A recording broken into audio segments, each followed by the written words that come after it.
On a busy day, no one could pick up the millionaire's disabled son from school, so the millionaire himself had to leave work to go and fetch the son.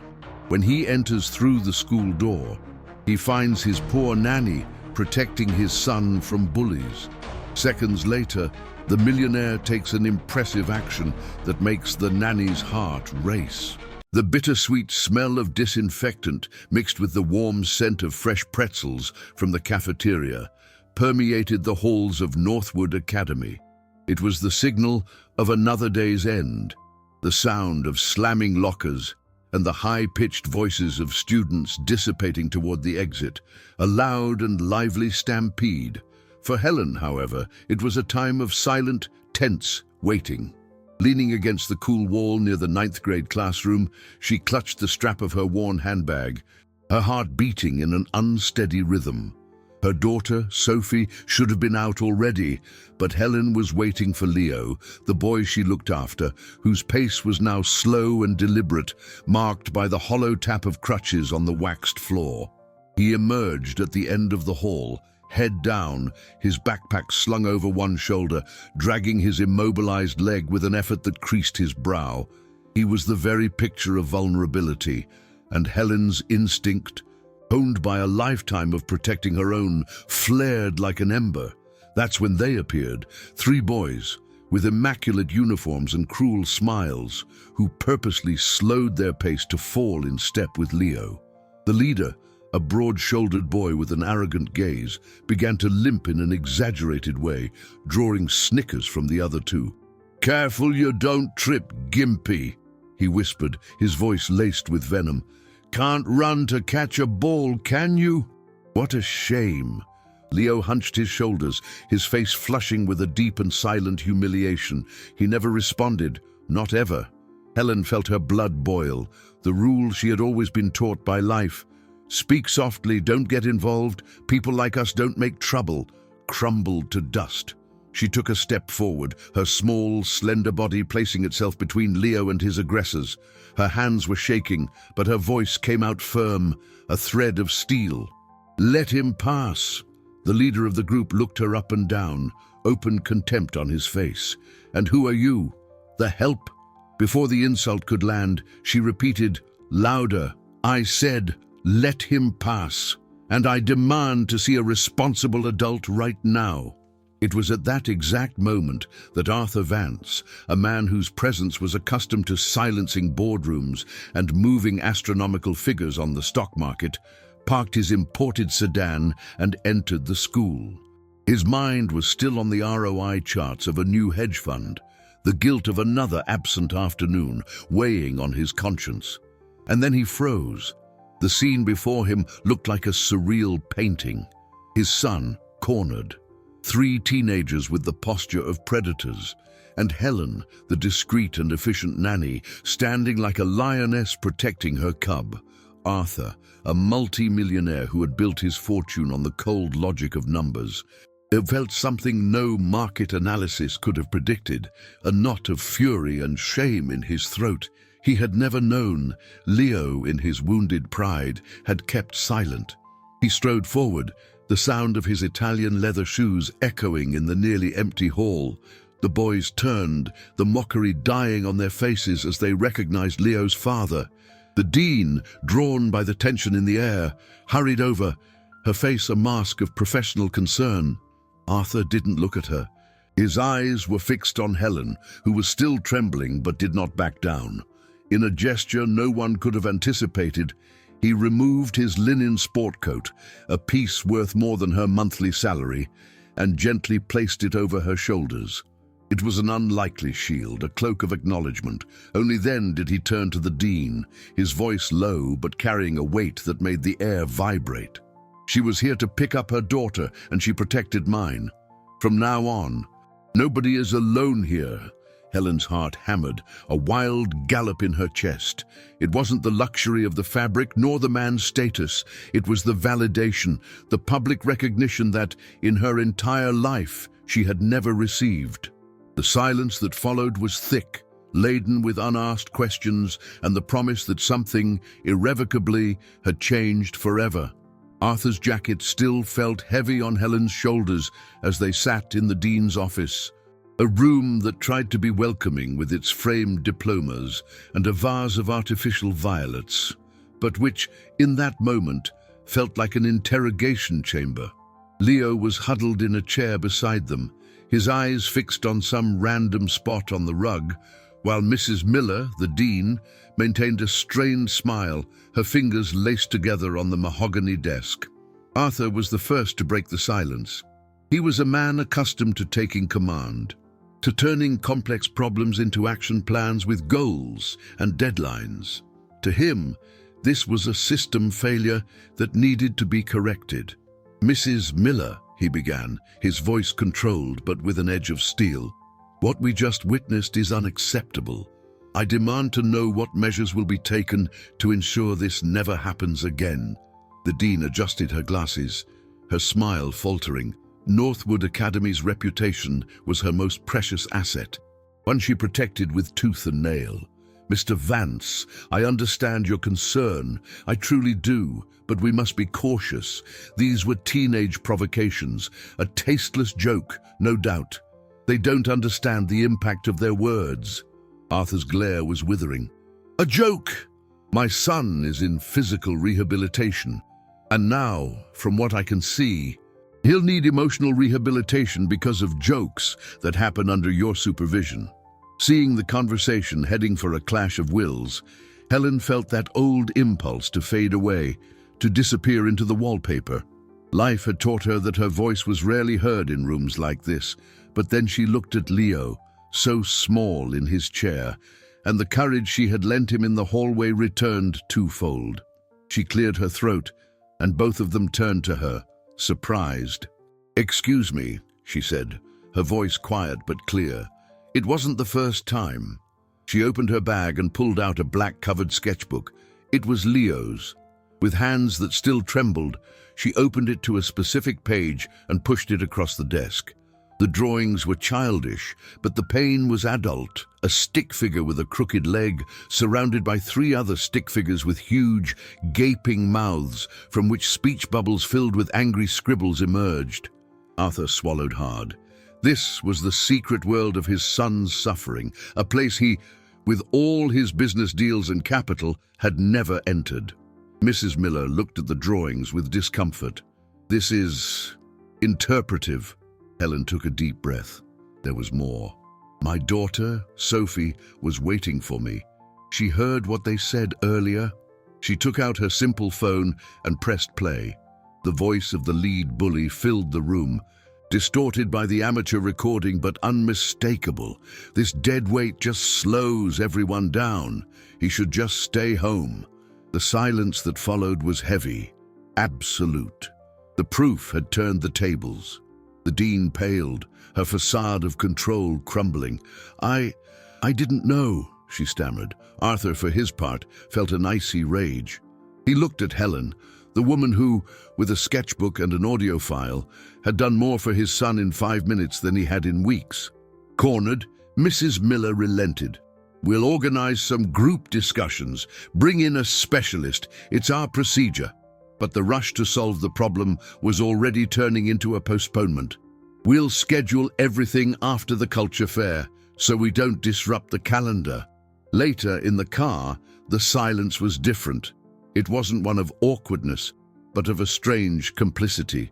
To break the ice and express his immense gratitude, Arthur resorted to what he knew, a grand gesture. "Helen, I'd like to invite you and your daughter to dinner as a thank you." Helen clutched the strap of her bag in her lap. The invitation, though kind, placed her in a world that wasn't hers. "I appreciate it, Mr. Vance, but you don't have to. I just did what was right." He insisted, but she held firm. Her refusal disarmed him. He knew how to negotiate multi-million-dollar contracts, but he didn't know how to cross this woman's barrier of dignity. When he dropped her off at home, he stayed in the car, watching her walk up the steps of her modest apartment building. He realized he needed something his money couldn't buy. He turned to Leo, who for the first time that day was looking him in the eye, and he understood. Before she closed the door, he lowered the window. "Helen, Wait. She turned, curious.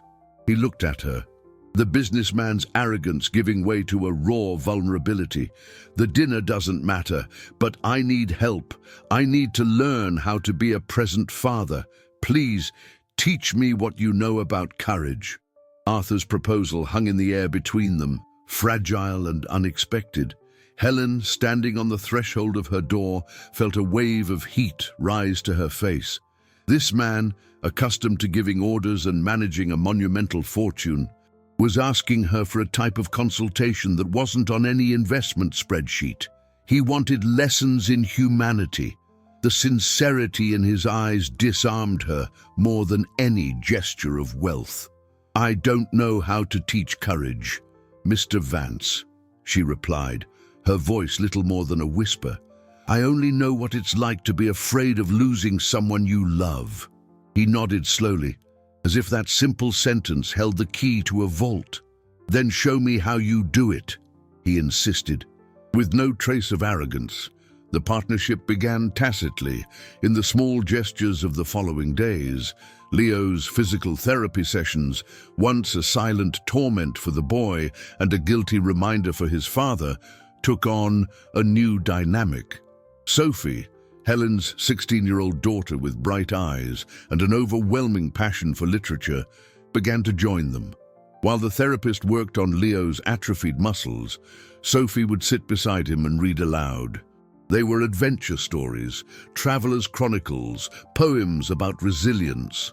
Her voice, clear and rhythmic, filled the gym, transforming the pain of the exercise into a backdrop for narratives of overcoming adversity. Arthur, who at first kept his distance, answering business emails on his phone, found himself drawn into that atmosphere. He would put down his device and sit, listening not only to the story, but to his son's reactions. He saw a different spark in Leo's eyes, a flicker of interest that promises of expensive gifts had never managed to ignite. He also noticed that Sophie, sensing his interest, would ask him discreet questions about the books, as if including him in their secret readers' club. One day, leaving the clinic, Arthur had an impulse. "Let's go to the downtown market," he announced, surprising everyone, including himself. Helen hesitated. It was a crowded, noisy place, a world away from the air-conditioned rooms he frequented. But Leo, for the first time in weeks, broke into a genuine smile. "Corn dogs?" he asked, his eyes shining. And so, the four of them found themselves squeezed onto stools at a white-tiled counter, the smell of fried food and the buzz of customers all around. Arthur, in his impeccable suit, looked like a fish out of water, but he didn't care. The vendor, a man with a bushy mustache and infectious friendliness, looked at Leo and, instead of pity, offered camaraderie. "Hey there, champ, you want cheese sauce or mustard on that?" The simple nickname, devoid of any mocking tone, made Leo sit up straighter. "Both," he replied, with a firmness Arthur hadn't heard in months. They ate corn dogs, drank ice-cold lemonade from glass cups, and for an hour they weren't the millionaire, the nanny, and their children. They were just four people sharing a trivial and delicious meal. The lightness of the moment, however, was an oasis in a desert of hostility that was beginning to form. The mother of the boy who led the bullying, an influential woman in their social circle and the wife of a prominent lawyer, did not accept defeat quietly. In the school parents' text threads, she began to sow discord. The messages were venomous and subtle. "I'm just so worried about this situation. It seems like the nanny put on a show to get attention." Another mother, her ally, added, "I heard she's trying to take advantage of the situation. With people like that, you can never be too careful." The words, forwarded dozens of times, created a parallel narrative, painting Helen as a manipulative opportunist. At the same time, in Arthur's corporate world, the story was also making ripples. His business partner, Rick, a pragmatic man whose only interest was the company's cash flow, called him in for a serious talk. "Arthur, this personal drama of yours is starting to make noise. Clients are talking. You need to distance yourself from this. Rick gestured impatiently. Fire the employee, hire professionals, a psychologist, a mediator, whatever. Don't mix business with this. The company's image, our assets, are at stake. The pressure was coming from all sides. An invisible siege closing in. The most painful blow, however, came from the school itself. Mrs. Miller, yielding to the pressure from the influential mother, took a cowardly step. One afternoon, when Sophie went to meet her mother in the elementary school hallway, she was intercepted by the dean.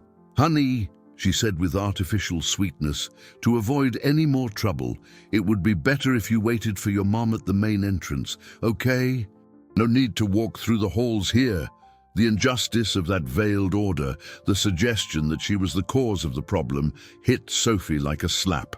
She said nothing, just backed away, her eyes welling with tears and indignation. When Helen found out, she felt the floor disappear from under her. She had fought to protect her boss's son, but now her own daughter was being punished. That small act of segregation was a clear message. She and her daughter did not belong there. The injustice burned, an ember threatening to consume the courage she had only just begun to realize she possessed. The veiled ban imposed on Sophie was the last straw. That night, Helen could barely sleep, tossing and turning as the injustice eroded her peace. The humiliation of her daughter hurt more than any offense directed at her. The next morning, she arrived for work at Arthur's glass house in the hills, with a decision weighing on her heart. She found him in the vast living room, which looked more like an art gallery, overlooking the fog-covered hills. He was reading the stock tickers on a tablet, the focused expression of a man who moves large sums of money with a simple tap. She stopped at a respectful distance, waiting for him to notice her. When he looked up, he saw the storm in her face. "Mr. Vance, I need to talk to you," she said, her voice steady despite her nerves. He turned off the tablet, giving her his full attention. "Is something wrong?" She recounted the incident with Sophie and the dean, the words flowing in a controlled stream of indignation. She concluded with what seemed to her the only logical solution. "I think it's best if I resign. I don't want my daughter to suffer because of me. I don't want to bring any more trouble to you and Leo." Arthur listened in silence, his face impassive, but his white knuckles gripping the tablet betrayed his anger. When she finished, he didn't argue. He just said, "Get Leo ready. We're going to the school." 20 minutes later, they were back in Mrs. Miller's office. This time, there were no requests, only a command disguised as a suggestion. "Mrs. Miller," Arthur said, his tone glacial, "there's been a misunderstanding. Helen's daughter, Sophie, is an essential part of Leo's support process. She will continue to meet him here, in the hallway, in the library, wherever is necessary. Any attempt to prevent her will be interpreted by me as a direct obstruction to my son's recovery, and I will take the appropriate legal measures to protect his rights." The dean, pale, stammered excuses about protocols and safety. But the veiled threat of a lawsuit from a man with Arthur Vance's capital was enough. The restriction was lifted. The small victory, however, did not appease Leo's anguish. He had regressed. The taunts, the tension, the fear of being a burden. It had all pushed him back into his shell of silence and shame. He refused to leave his room, complaining of pains that physical therapy couldn't explain. Helen watched him, her heart aching. She knew the main battle wasn't in the school hallways, but inside that boy. That's when she had an idea, born from her experience caring for frail seniors in the public healthcare system. She found Arthur in his office, surrounded by charts of assets and liabilities. "Mr. Vance, Leo needs a win, one he can see and feel." She then presented her plan.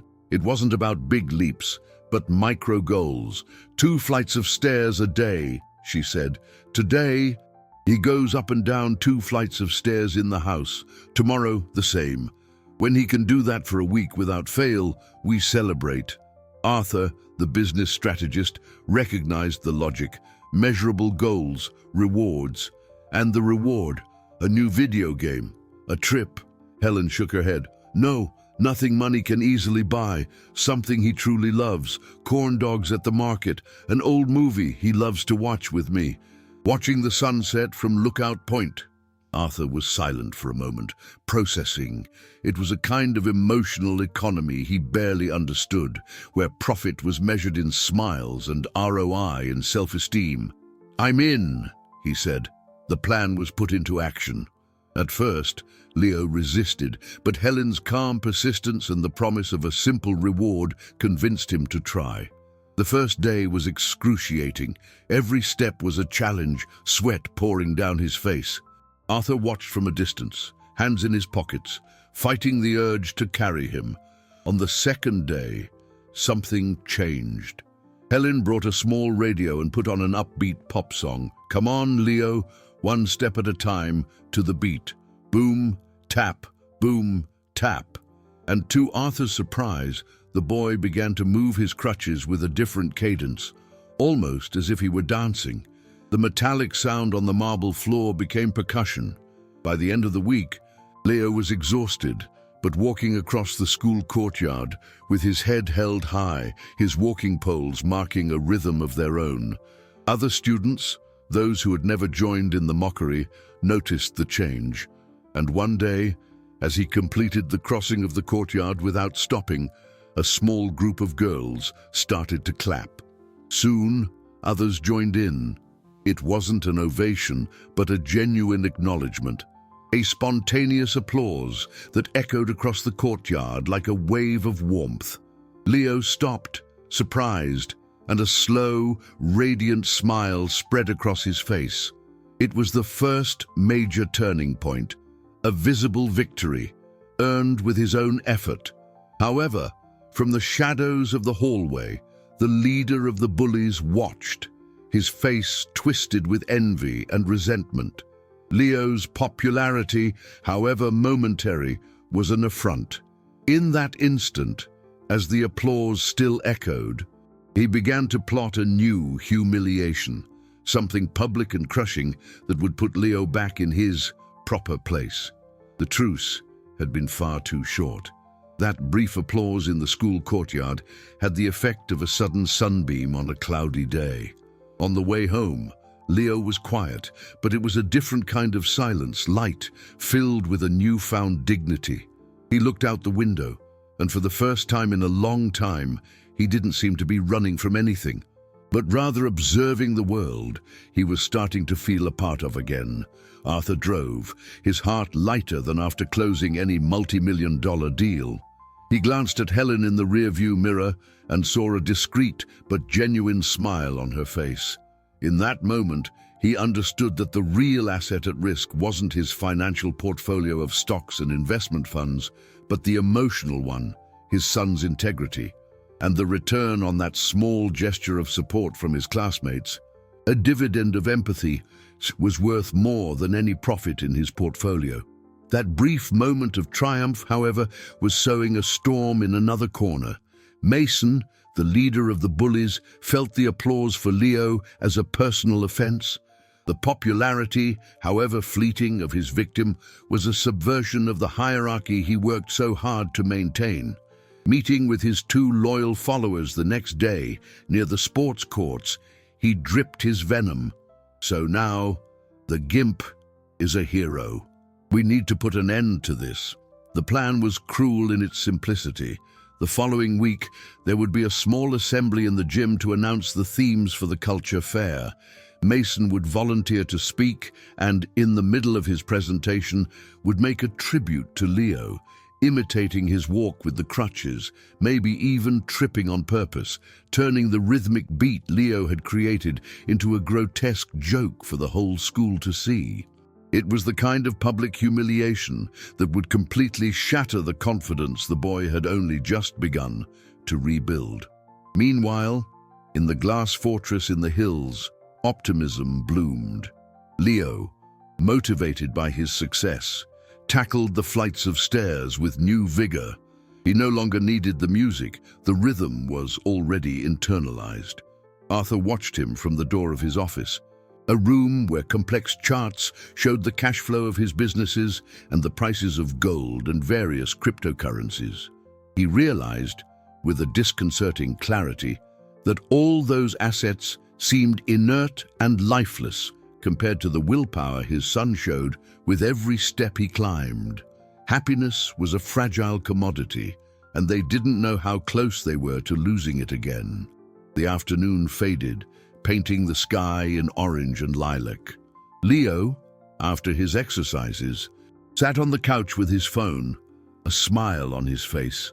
Helen was in the kitchen preparing a snack, the smell of cornbread filling the house. Arthur had just ended a call about acquiring a new company. There was an atmosphere of peace, of hard-won normalcy. That's when Leo's phone buzzed with a new message. The smile on his face froze, then shattered like glass. The color drained from his cheeks. He stared at the screen, his eyes widening with a mixture of shock and pain. Helen, sensing the abrupt shift in the room's energy, came closer. "Leo, what is it?" He didn't answer. He just stood up, his leg trembling, and held the phone out toward Arthur, who was approaching with a frown. On the screen was a message from a number Arthur recognized immediately. It was Leo's former soccer coach. The words were short, brutal, and direct. "Heard about your injury. If you had more grit and less fear, none of this would have happened. A real team has no room for whiners." The blow came from the source he admired most, the man he had once called his mentor. The verdict of weakness, coming from his former hero, validated every insult, every taunt. Leo looked up at his father and Helen, devastation etched on his face. His voice was a thread, broken by humiliation. "He's right. I give up on everything." The phone slipped from Leo's hand and hit the rug with a muffled thud. But the silence that followed was deafening. The boy retreated to the couch, hugging his knees, his whole body trembling as if a sudden fever had seized him. The glass fortress overlooking the hills, which moments before had seemed a haven of peace, suddenly felt cold and oppressive. The air grew thin. Fury seized Arthur, a hot, primitive wave demanding immediate action. His first instinct was that of a corporate predator: identify the threat and neutralize it. He grabbed his own phone, his fingers already searching for the club president's contact. "I'm going to end this man's career. I'll call the school board. He'll never coach a child again." This was a man who could move millions of dollars with a word, whose fortune gave him the power to crush reputations. He would use all his capital, all his influence, to protect his son. It was Helen's gentle hand on his arm that stopped him. "Mr. Vance, please, don't," she said, her voice low but charged with an urgency that made him pause. He turned to her, his eyes flashing. "He humiliated my son. You want me to do nothing?" "Doing that will only show Leo that the only way to solve things is with power and revenge," she explained, the wisdom of a lifetime of unequal battles in her words, "and it will make him feel even smaller, like he's a problem that needs to be fixed with money. What Leo needs right now isn't a billionaire father. He just needs a father." The words hit him like a punch to the gut. He looked at his son, huddled and devastated, and the businessman's armor cracked. His fortune was vast, his stock portfolio diversified, his assets spread across continents. But here, facing his son's pain, his emotional net worth felt like zero. He didn't know what to do.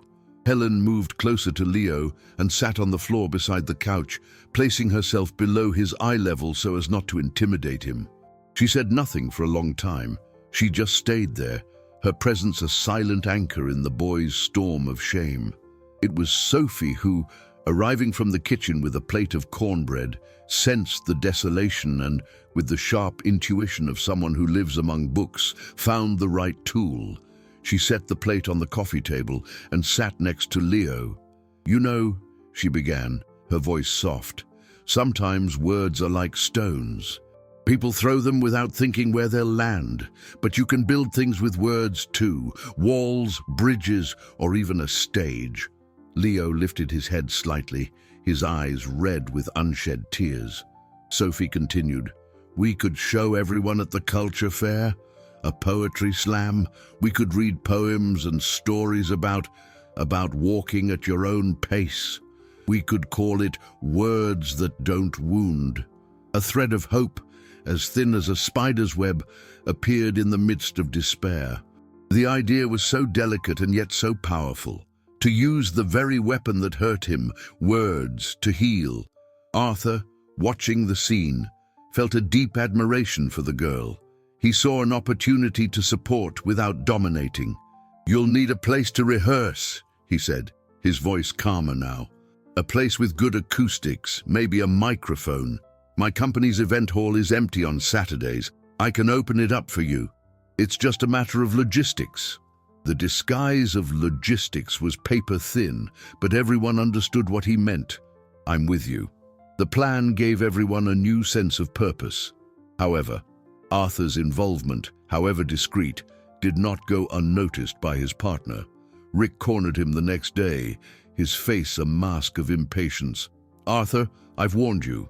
Your personal life is bleeding into the business. This story with your son, the nanny, it's becoming office gossip. It affects investor confidence. Arthur cut him off. My family comes first, Rick laughed, a dry, humorless sound. Family doesn't pay dividends. We have an important social outreach project, Educate for the Future, that depends on an image of stability. The sponsors are getting nervous about your exposure. He leaned across the desk, his eyes as cold as coins. So, I'll be clear. Either you publicly distance yourself from this whole affair and let the professionals handle it, or I, as CFO, will be forced to cut the project's funding. Consider it a move to protect our assets. The company's event hall was a cold, impersonal space, designed for corporate cocktail parties and earnings presentations. The smell of new carpet and the cold glare of the LED spotlights contrasted starkly with the purpose that brought them there on a Saturday morning. At the center of the small stage, Sophie was adjusting the height of a microphone, while Leo, sitting on the edge, nervously flipped through a notebook with sweaty hands. Helen watched from a chair in the front row, her heart oscillating between pride and anxiety. Arthur, feeling like a stranger in his own territory, approached to help. Let me see that, he said, his voice sounding louder than intended in the hall's acoustics. He leaned over the microphone stand, and as he reached for the adjustment knob, his hand brushed against Helen's, who had instinctively reached out to help as well. The contact was brief, a touch of skin that lasted less than a second, but carried an unexpected electricity. They both pulled back as if they had touched something hot. Their eyes met, and for an instant, the world around them, the presentations on profitability, compound interest, the inheritance of problems and assets, disappeared. Arthur felt his face grow warm. He, a man who analyzed the risk of every investment, realized that this feeling was a volatile and dangerous asset.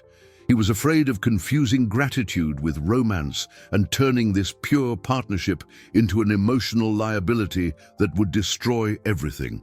Helen, for her part, felt her heart stumble. His kindness disarmed her, but she feared that any spark of feeling would be mistaken for an interest in his fortune, in his money. Confirming the accusations she was already facing, she stepped back, her gaze fixed on her son. Come on, Leo, it's your turn, she said, her voice a little shaky. Leo stood up, leaning firmly on his crutches, and positioned himself in front of the microphone. The silence in the hall was profound. He took a deep breath and began to recite, his voice still boyish, but filled with a sincerity that filled every corner of the space. My left foot knows the ground, my right foot the way around. A single, slow step is not defeat. It's just my own time, my own heart's beat. The simplicity of the verses, which he had written with Sophie's help, was achingly beautiful. Arthur felt a lump form in his throat, and his eyes, to his own surprise, welled up. This was the greatest profit he had ever witnessed, a dividend of courage that none of his stocks could ever pay. When Leo finished, a shy but triumphant smile on his lips, Helen and Sophie applauded enthusiastically. Arthur joined them, the clapping echoing in the hall, a sound of pure celebration. In that moment, they were a team, a cohesive unit against the world. The feeling of hope was palpable, a hot air balloon lifting them above all their problems. They left the company building under the midday sun, laughing at a joke Sophie told. The future, for the first time in weeks, seemed like a territory that could be conquered. That's when the storm hit, without warning, from two directions at once. Arthur's phone buzzed. It was an urgent email from his lawyer. He opened the message, and his smile vanished, replaced by a mask of disbelief and fury. It was the first paragraphs of a legal notice.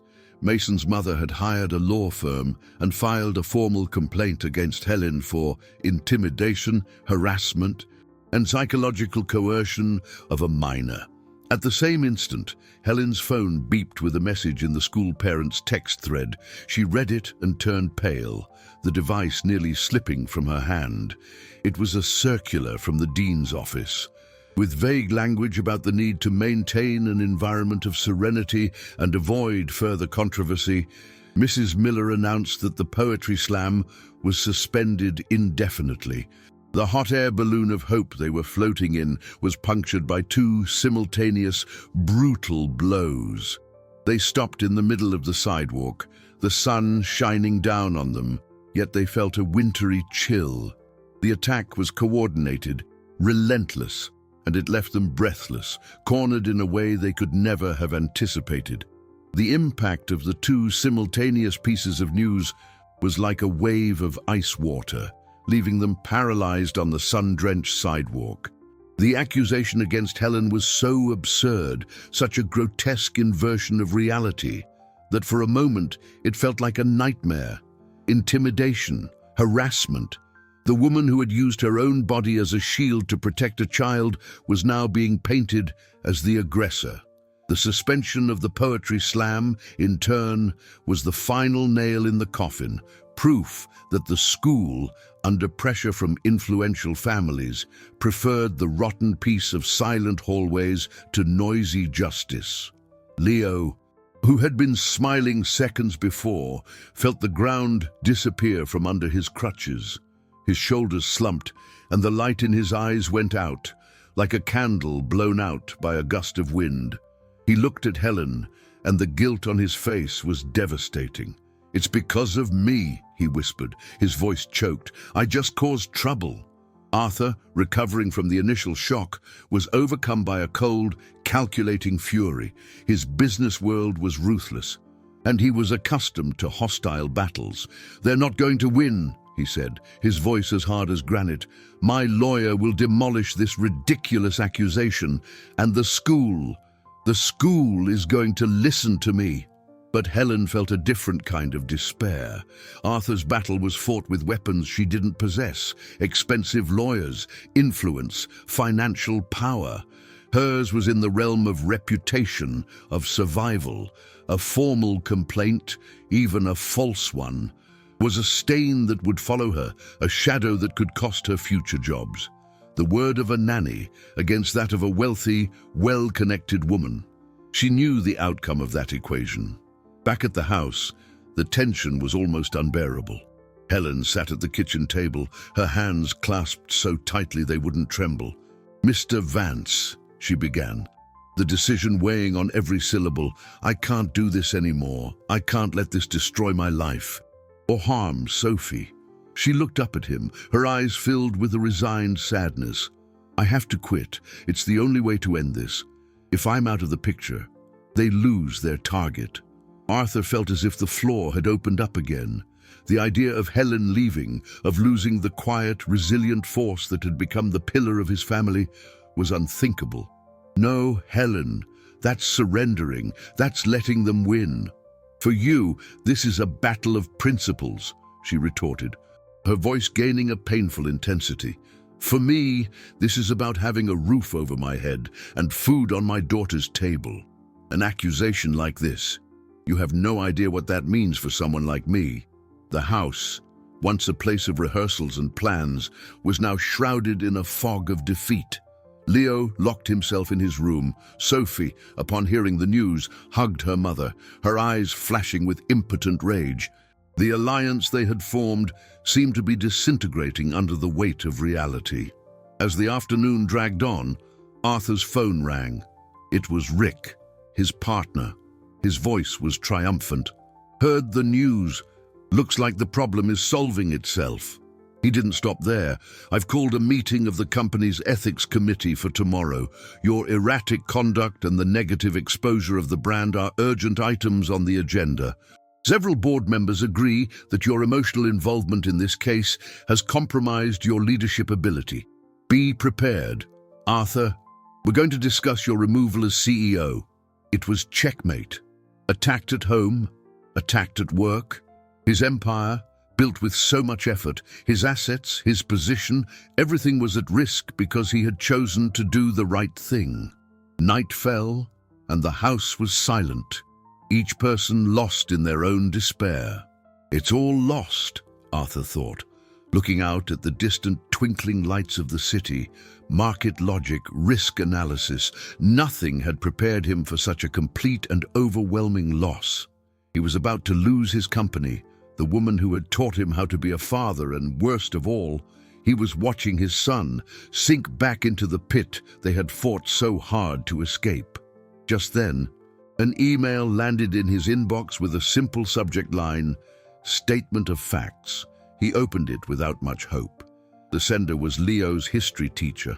The text was a formal document, signed not just by him, but by 3 other teachers who had witnessed the incident in the hallway. In clear, detailed language, they recounted the bullying Leo had endured and described Helen's intervention not as intimidation, but as a firm, careful, and exemplary action in the protection of a vulnerable student. The letter ended with a sentence that made Arthur's heart leap. "We are available to testify formally, as we believe that silence in the face of such acts makes us complicit." It wasn't an opinion. It was a fact, documented and signed. A weapon, a light at the end of the tunnel, a way to fight back. The teacher's letter was like a gust of fresh air in a sealed room. Arthur read it 3 times, each reading solidifying the hope sprouting in his chest. It was no longer his word against Mason's mother's, nor Helen's against a system designed to discredit her. It was 4 professionals, eyewitnesses, willing to put their names and reputations on the line. That document changed everything. He printed the letter and, with it in hand, went to the kitchen, where Helen was tidying up in slow motion, her face drawn with the decision to leave. "Helen, you're not going anywhere," he said, his voice vibrating with a new energy. He placed the paper on the table. "Read this." She took the paper, her eyes scanning the lines, first with hesitation, then with growing disbelief. When she finished, she looked up at Arthur, and for the first time on that terrible day, there was a glint of defiance in her eyes. Resignation was giving way to righteous indignation. "They saw," she whispered. "They saw the truth. They saw," Arthur confirmed, "and now everyone else is going to see it too." The strategist inside him, the man who built a fortune analyzing weaknesses and opportunities, took control. He wouldn't use his power to crush, as his first instinct had screamed, but to expose the truth in an undeniable way. The next morning, he didn't go to the committee meeting that was to discuss his removal. Instead, he sent an email to all board members, with the teacher's letter attached, and a single sentence: "Defending a child's integrity is not erratic conduct. It is a duty. I will be at the school, taking care of what truly matters." Then, copying his lawyer and child protective services, he sent the same letter to Mrs. Miller with a clear demand: the immediate reinstatement of the poetry slam and the initiation of a restorative justice process, with external and professional mediation. To deal with the bullying case, he imposed one rule, a principle that would guide the entire process: no witch hunts, no public shaming. The goal wasn't revenge, but responsibility and repair. The pressure was surgical and overwhelming. The school, faced with a document signed by 4 of its teachers and the threat of a scandal involving Child Protective Services and the reputation of one of its most powerful benefactors, had no choice but to yield. Mrs. Miller called Arthur personally, her voice trembling, agreeing to all demands. The mediation meeting was set for the following week. It would take place in the school gym, a large, neutral space. News of the turnaround spread like wildfire. Rick, Arthur's partner, furious that his coup attempt had failed and that Arthur had emerged stronger from the crisis, was livid. The relationship between them, already frayed, broke completely. "You're mixing business with cheap philanthropy," he shouted in a phone call. "I'm going to prove to the board that you're a risk to our capital." The corporate battle was far from over, but Arthur had already chosen his side. At home, the atmosphere shifted from despair to cautious anxiety. Leo, learning the poetry slam was back on, felt a mix of fear and relief. The idea of being on stage was terrifying, but the idea of having his voice silenced was even worse. Sophie, radiant with the victory, dove headfirst into rehearsals, helping Leo memorize his lines and find the strength in every word. Helen, though relieved, still carried the weight of the accusation. The formal complaint hadn't been withdrawn, and the legal threat still loomed over her. One afternoon, as they watched their children rehearse in the living room, she confessed her fear to Arthur. What if, even with the teacher's letter, they continue with the lawsuit? A good lawyer can twist any truth. Arthur looked at her, his expression serious. They can try, but we have something they don't. We aren't fighting for pride or to protect an image. We're fighting for something real. He paused, his eyes meeting hers. "Helen, I know I asked you to teach me about courage, but the truth is, watching you, I've learned that courage isn't the absence of fear. It's doing what's right, even when you're shaking." The acknowledgement in his voice was so intimate, so profound, that Helen felt her heart race. The connection between them was deepening, forged in the fire of this shared crisis, evolving into something neither of them yet dared to name. The school gym looked like a vast, cold, empty cathedral. The smell of resin from the polished wood floor mixed with the scent of disinfectant, creating an austere aroma that matched the solemnity of the moment. The fluorescent light from the high ceiling fell on the circle of chairs arranged in the center of the court, an oasis of tension in the vastness. On one side sat Arthur, Helen, and Leo. On the other, Mason and his parents, the mother with a rigid posture of defiance, the father with a weary expression. Mrs. Miller represented the school, and in the middle of them all, a professional mediator, a woman with a calm voice and serene gaze, led the session. Helen held Leo's hand under the makeshift table, her thumb making small circles on his, a silent transmission of strength. Arthur maintained the neutral expression of a poker player, but inside, his heart was pounding. He knew that all his assets, his vast fortune in dollars and euros, was useless here. The only capital that mattered was that of courage and truth. The mediator began, explaining the rules.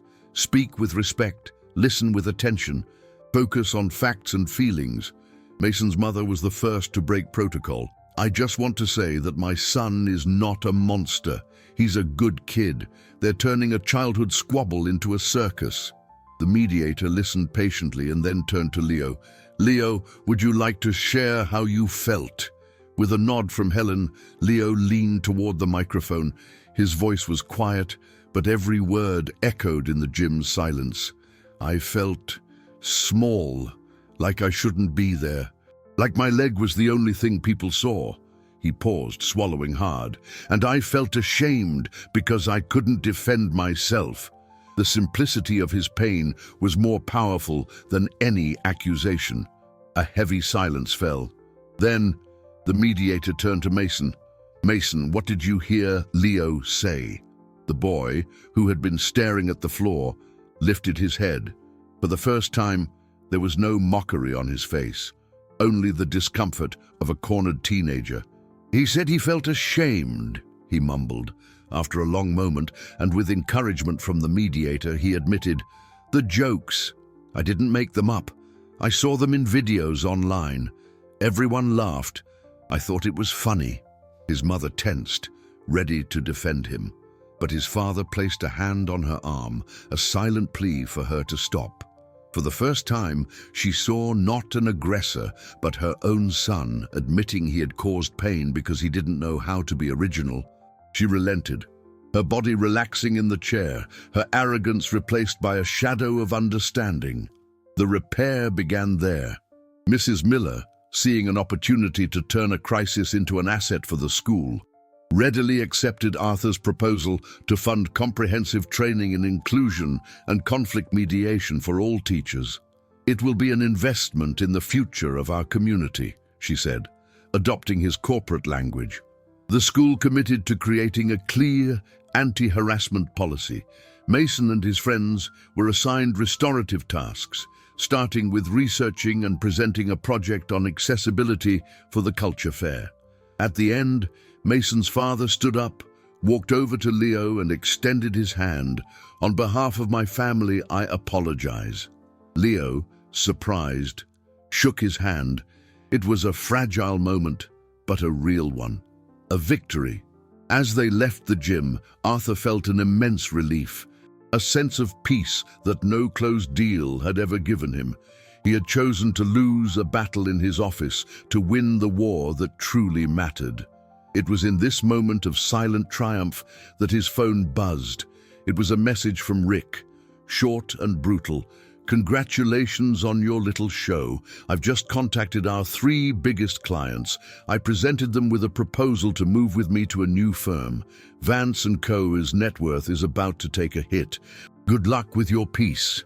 Rick's message was a low blow, delivered at the exact moment of emotional victory. Arthur read the words, a cold feeling settling in the pit of his stomach. It was business, he knew, a hostile maneuver, a calculated retaliation designed to hurt where it mattered most, in the legacy he had built, in the empire measured by assets, stocks, and profitability. For a moment, the image of falling charts, of panicking investors, superimposed itself on the scene of reconciliation in the gym. The threat of losing key clients was real and could trigger a crisis of confidence in his company, affecting cash flow and market value. It was a direct attack on the heart of his fortune. Helen, noticing the sudden shift in his expression, the way his face closed off, touched his arm lightly. "Is something wrong?" He put the phone back in his pocket. The decision forming in his mind with the speed of a stock market transaction. He looked back at the gym, where Leo was talking with Mason's father, and then at Helen, whose concerned gaze anchored him in the present. "Nothing we need to worry about right now," he said, and for the first time, the words weren't an evasion but a declaration of priorities. He consciously chose to deal with Rick's poison later. The peace he felt was too precious an asset to be contaminated. That night, the house in the hills was different. There was a lightness in the air, a sense of a chapter closed. Arthur, however, spent hours in his office, not to contain the damage from Rick's betrayal, but to build something new. He didn't sell stocks, didn't move his gold or his crypto. Instead, he used his personal resources to create something that wasn't aimed at profit, but at purpose. The next day, he invited Helen for a talk in his living room. Leo and Sophie were nearby, reading on the couch. Morning light flooded the room, making dust motes dance in the sunbeams.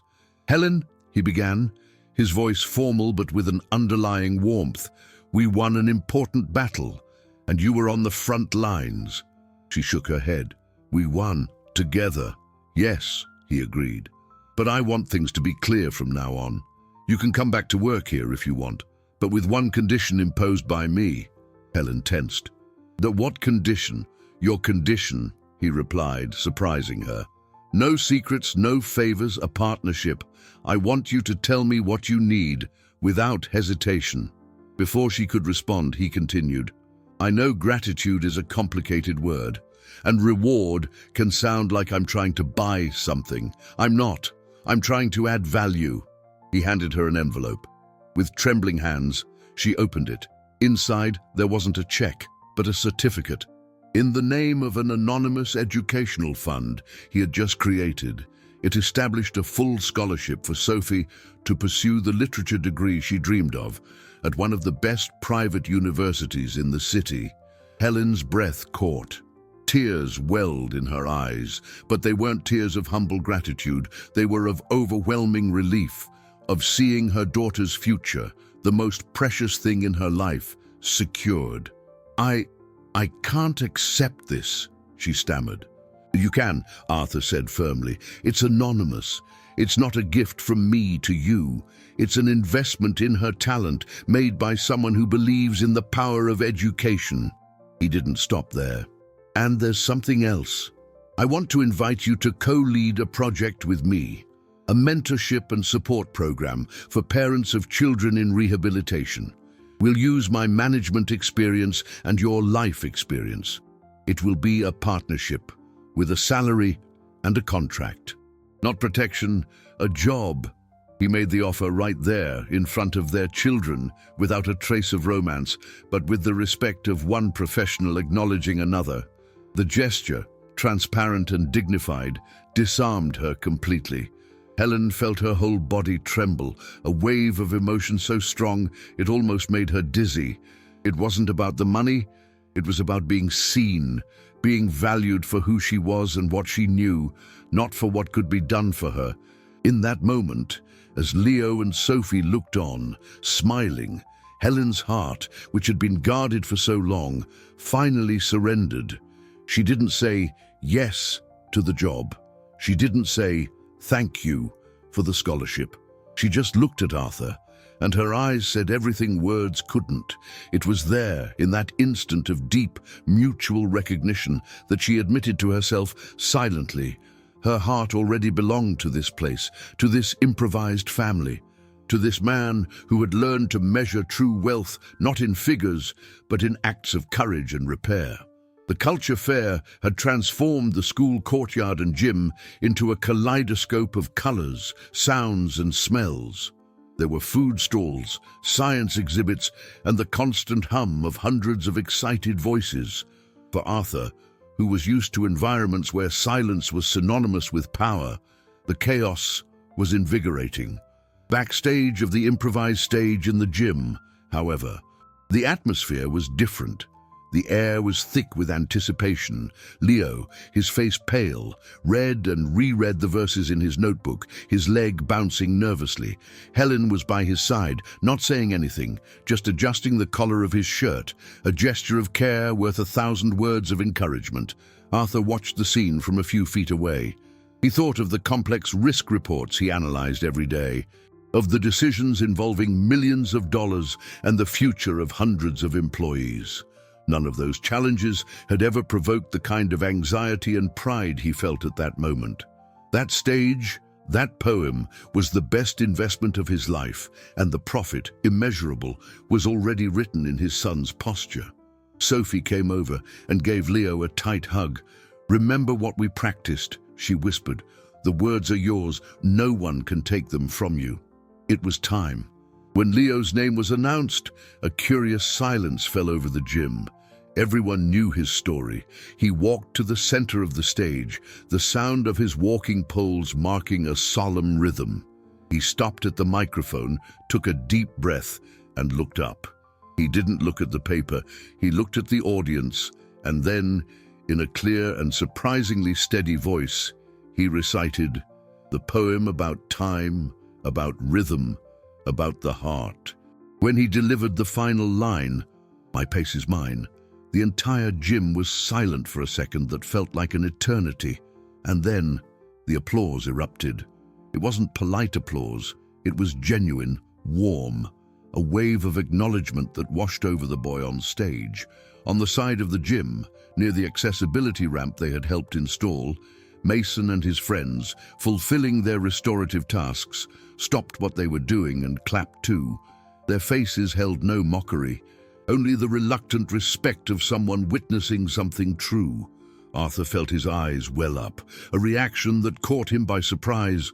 Beside him in the wings, Helen clutched a simple necklace inherited from her mother, her lips moving in a silent, "Go on," a prayer of encouragement that only she and her son understood. After the applause, the celebration wasn't with champagne at an expensive restaurant, but in the school's nearly empty parking lot. Arthur had brought a cooler with warm corn dogs and a small cake.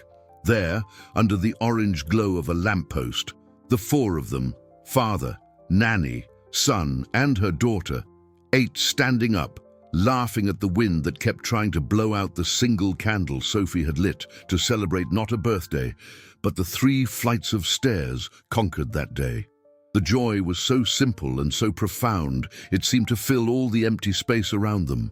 It was Leo, with the naturalness that only newfound courage can provide, who broke the spell the 2 adults were trying so hard to maintain. He looked at his father, then at Helen, who was laughing at something Sophie said. Then he brought their hands, which were hovering in the air, together and said, with the certainty of someone pointing at the sky and calling it blue, "You two go together." The world seemed to stop. Arthur and Helen looked at each other, and all the barriers, all the fears of social class, of motive, of gratitude, dissolved into the night air. He raised his hand and touched her face with a gentleness that contrasted with the force of his business decisions. The kiss wasn't a spectacle. It was a quiet promise, a soft landing after a long storm. And in the background, almost like a soundtrack for that moment, Leo's walking poles, which he had leaned against the car, slipped and clattered on the asphalt, producing a hollow, rhythmic sound, like a drumline announcing that finally the parade of their lives could begin. The kiss in the parking lot wasn't an ending, but a new beginning, a tender pause that redefined the grammar of their relationship. There were no grand declarations or impossible promises, just a silent understanding, an acceptance that their professional partnership and camaraderie in adversity had overflowed, naturally and inevitably, into the realm of affection. In the days that followed, their routine resettled, absorbing the new dynamic. Helen was no longer just the nanny, nor Arthur just the boss. They were partners, navigating the waters of a relationship that had no manual. The resolution of external conflicts, however, still required attention. The complaint from Mason's mother was quietly withdrawn after the mediation. Confronted with the teacher's testimony and her own son's restorative project, she backed down, more to protect her own image than out of genuine remorse. A few sideways glances still lingered in the school hallways, whispers that died when Helen walked by, but they were merely the echoes of a battle won. Arthur's real challenge lay with his empire. Rick's attack had been devastating. The loss of the 3 major clients tore a hole in the company's revenue. The board was in a panic, and the pressure on Arthur to sell his stake or step down was immense. Instead of panicking, Arthur acted with the coolness of a surgeon. He called a general meeting. Facing his employees and a hostile board, he didn't present spreadsheets of damage control. He told a story, the story of his son, of Helen, of the school. "For years," he said, his voice firm, "we measured our success in net worth, in dividends, in capital growth. And we became a rich company, but one that was poor in purpose. I nearly lost everything that mattered by following that logic.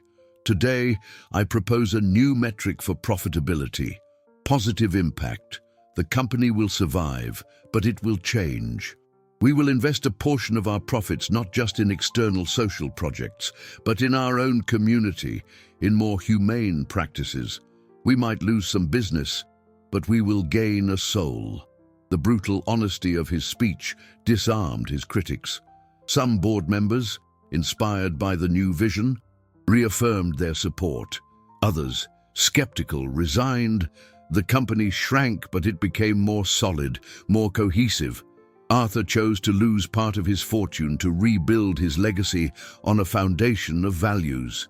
The mentorship program, co-led by him and Helen, was the first fruit of this new philosophy.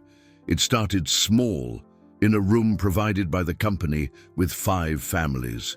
Helen, with her empathy and practical experience, created a trusting environment where parents could share their fears and frustrations. Arthur, with his strategic vision, organized workshops on patients' rights, access to treatment, and planning techniques to balance rehabilitation with work. The combination was powerful. Word spread, and within weeks, the waiting list was huge. They didn't offer money, but something far more valuable: knowledge and community. For Leo and Sophie, life also found a new rhythm. Sophie, her scholarship secured, devoured the books on her college reading list, her future opening up before her like a blank page. Leo, though still in physical therapy, now approached the process not as a punishment, but as training. He joined the school's adaptive swim team, discovering in the water a freedom the land denied him. Their relationship was one of deep friendship, forged in mutual respect. They still rehearsed poetry, but now for pure pleasure. The Words That Don't Wound Poetry Slam became an annual event at Northwood Academy, a positive legacy of that turbulent time. One afternoon, as Arthur and Helen reviewed materials for the next mentorship group meeting, he paused and watched her. She was focused, making notes in a notebook, her brow furrowed. The love he felt for her was calm and deep, a safe harbor. "You know," he said, "I spent my whole life building a portfolio, accumulating assets, worrying about liabilities, and it was only when I risked losing everything that I understood what true wealth is." Helen looked up, a soft smile on her lips. "And what is that?" "This," he replied, making a gesture that encompassed the room, the projects, the children who could be heard laughing in another room. "It's having a positive cash flow of happiness. The rest is just numbers." 6 months later, the air in the glass house in the hills carried a new melody. It was a composition made of Sophie's laughter on the phone with university friends, the rhythmic tap of Leo practicing with his walking poles on the terrace, and the quiet conversations of Arthur and Helen on the porch, planning the expansion of the mentorship program, which had become an unexpected success. The bureaucracy of life still existed, and days of pain in Leo's leg still came and went. But the structure they had built was solid, based on clear rules of repair, routine, and above all, presence. Arthur's company, smaller and leaner, had found a new market niche, attracting investors interested in purpose-driven businesses. He discovered that true profitability wasn't in crypto speculation or stock market whims, but in building something ethical and lasting. He wouldn't become a billionaire on this path, but he slept peacefully, a luxury his old capital had never afforded him. On a warm Saturday night, the city lights twinkling like a carpet of diamonds below, Helen watched Leo. He had left the crutches at home and now used his walking poles with an impressive agility, moving across the yard with a confidence that had seemed impossible months before. He was laughing, belonging to that space, to his own skin. Arthur came up behind her, wrapping her in a gentle hug. "Look at him," he whispered, his chin resting on her shoulder. "That's the only inheritance that matters." She turned in his arms, her face lit by the soft glow from inside the house. "He built that. We just gave him the tools." "You gave me the tools," he corrected, his voice low and filled with an emotion that still surprised him. He led her to the center of the lawn, away from the lights. There was no music, just the sound of crickets and the distant murmur of the city. "Dance with me?" he asked, and they danced. A slow dance with no rehearsed steps, moving as one under the starry sky. It was the silent celebration of an unlikely journey. Leo, seeing them, paused his practice. A wide smile lit up his face. He walked over and with the naturalness of someone who knows his own family's soundtrack, began to tap the ends of his poles on the stone patio, creating a soft, steady rhythm, a beat. The sound of the crutches that were once a symbol of his fragility was now the percussion of their happiness. Sophie came out onto the porch and watched the scene, her book forgotten in her lap, her heart full. There was her mother, safe in the arms of a good man. There was Leo, no longer a victim, but the maestro of his own rhythm. There was the proof that sometimes justice isn't grand or loud, but arrives on tiptoe in a slow dance in the backyard. Because, in the end, their story had taught them a fundamental lesson.